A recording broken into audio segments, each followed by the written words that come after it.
This is the lower house of the Russian parliament, the Duma.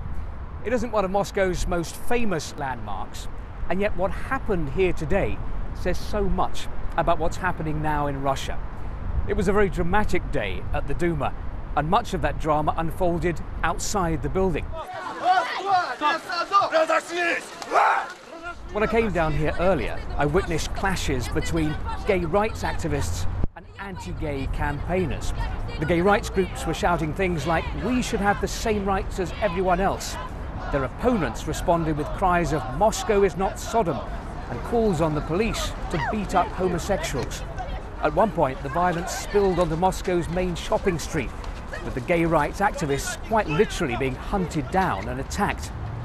A few hours later, here in the parliament, Russian MPs voted overwhelmingly in favour of a controversial piece of legislation. It imposes heavy fines on anyone who provides information to underage teens about what's described as untraditional sexual relations. So what does all this tell us about the direction in which Russia is moving?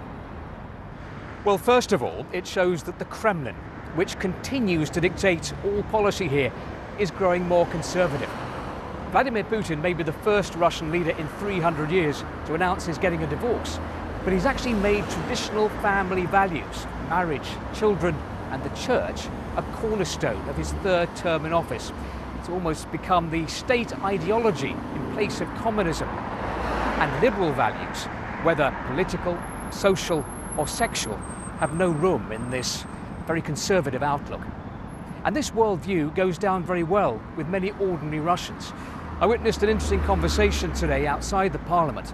An anti-gay activist was telling two gay rights campaigners that people in Russia should never behave the way they do, and that if they wanted to be homosexuals, they should clear off and go and live in Europe. In fact, one opinion poll out today showed that 88% of Russians supports the law on homosexuality passed by the parliament. And another recent survey showed that nearly half the population believes that Russia's gay and lesbian community should not enjoy the same rights as other citizens.